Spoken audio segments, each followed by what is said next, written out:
প্রিয় শৌখিন ছাদবাগানী বন্ধুরা, আপনাদের সকলকে আমার শৌখিন ছাদবাগান ইউটিউব চ্যানেলে জানাই সাদর সম্ভাষণ। প্রিয় ভিউয়ার্স, আজ জানুয়ারি মাসের 10 তারিখ 2026। ভিউয়ার্স, এবছর প্রচুর ঠান্ডা বিধায় আমাদের সাইট্রাস জাতীয় গাছগুলোতে কিন্তু খুব কম পরিমাণে ফুল এখনও এসেছে। কিছু কিছু ভ্যারাইটির লেবু ও মাল্টা গাছে হয়তো ফুল চলে এসছে, কিন্তু অধিকাংশ ফুল মাল্টা অথবা আম এসব গাছে কিন্তু এখনও ফুল আসেনি। তদ্রূপ আমার ছাদ বাগানের এই যে আম গাছ দেখতে পাচ্ছেন, এই আম গাছগুলোতে এখনও ফুল আসেনি। আমার এই ভ্যারাইটিটির নাম আমার জানা নেই, এটি আমি নার্সারি থেকে আনার সময় জিজ্ঞাসা করতে ভুলে গিয়েছিলাম। কিন্তু এটি আমার ব্যানানা ম্যাঙ্গো। এখানে আছে আমার বাড়ি ফোর। অপরদিকে আমার এপাশে একটি রয়েছে, সেটা হচ্ছে ব্রুনাই কিং। দেখুন, খুব ভালো একটি অবস্থায় রেখেছি আমি। আর্দ্রতাপূর্ণ শুকনো মাটি রেখেছি গোড়াতে, এবং পেঁয়াজের খোসা এবং যে পটাশ এবং সিঙ্গেল সুপার ফসফেট সেটি কিন্তু আমি দিয়ে দিয়েছি, অথচ এখনও তেমন কোনো মুকুলের দেখা পাইনি। এদিকে মালটা এবং কমলা গাছেও কিন্তু আমি মুকুলের দেখা পাইনি।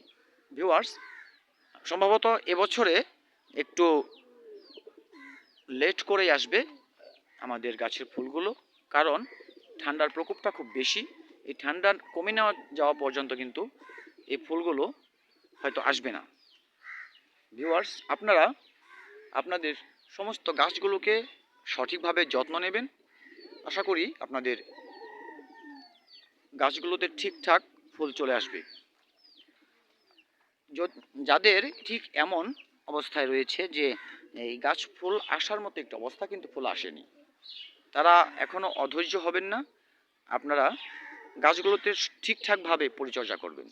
আর এই পরিচর্যার বিষয় মূলত আজকে দুটি কথা বলবো আপনাদের। সেটি হচ্ছে, আপনাদের যে গাছগুলো, যেমন এই গাছটি এটি আমার ভিয়েতনাম মালটা, বেশ বড় গাছ। আমি কিন্তু এর খাবার দিয়ে দিয়েছি ডিসেম্বরের শেষ সপ্তাহে, এবং যতটুকু পরিচর্যা নেবার আমি নিয়ে নিয়েছি। এখন আমি এর মধ্যে কিচ্ছু করতে চাচ্ছি না। দেখুন, কোনো প্রকারে ফুল এখনও আসেনি। ভিউয়ার্স, তাহলে এই অবস্থায় আমাদের গাছগুলোতে আমরা কি পরিচর্যা নেব যাদের এখনও আসেনি? এখানে আমরা এর আগে একটি ভিডিওতে আমি বলেছিলাম, তবু আজকে নতুন করে বলা, কারণ পুরনো ভিডিওগুলো অনেকে দেখে না। নতুনভাবে বললে হয়তো কিছু উপকার হবে অনেকের। দেখুন, এই যে আমার একটি মালটা গাছ, এটি কিন্তু সম্পূর্ণ পরিণত অবস্থায় রয়েছে। এটিতে ফুল আসার সম্ভাবনা প্রচুর রয়েছে। এই গাছটিতেও ঠিক তাই। আপনারা এমন গাছে জল কম পরিমাণ দেবেন। সপ্তাহে একদিন হাফ লিটার জলের সাথে হাফ চা চামচ পটাশ, যেটা লাল পটাশ বা অনেকে মিউরেট অফ পটাশ বলে থাকে, সেই পটাশ সারটা গুলে গোড়ায় দিয়ে দেবেন। তাছাড়া সারা সপ্তাহে আপনারা কোনো প্রকারের জল দেবেন না, কারণ এই ঠান্ডার প্রকোপ বেশি, গাছ ঘুমন্ত অবস্থায় আছে। সুতরাং গাছও তেমন জল এখন গ্রহণ করবে না। আর ঠান্ডার কারণে সূর্যালোক এই গাছের গোড়ার মাটিটাকে খুব একটা শুষ্ক করতে পারবে না। যে জলটা আপনি দিচ্ছেন, এই জলটাতেই যথেষ্ট। বেশি জল দিলে কিন্তু নতুন পাতা চলে আসতে পারে। আপনারা তাই কম জল দেবেন, সেই জলটার সাথে আবার লাল পটাশ গুলে তারপর দেবেন। তাতে এই পটাশ সারটা কিন্তু গাছ যতটুকু গ্রহণ করুক, গাছে ফুল ফল নিয়ে আসার প্রবণতাটা একটু বাড়িয়ে দেবে। সেই সাথে আপনারা গাছকে একটু সুস্থ এবং রোগমুক্ত রাখার চেষ্টা করবেন। সেটি কিভাবে? সপ্তাহে একদিন ফাঙ্গিসাইড এবং কীটনাশক একসাথে পরিমিত মাত্রায়, দেখবেন যেই কীটনাশকটা নিচ্ছেন তার গায়ে লেবেলে পরিমাণটা দেয়া থাকে, সেটা অনুসারে আপনারা ব্যবহার করবেন। এবং যেই ফাঙ্গিসাইড আপনারা কীটনাশকের সাথে গুলে দেবেন, সেটির মধ্যেও কিন্তু একইভাবে পরিমাণটা লেখা থাকে।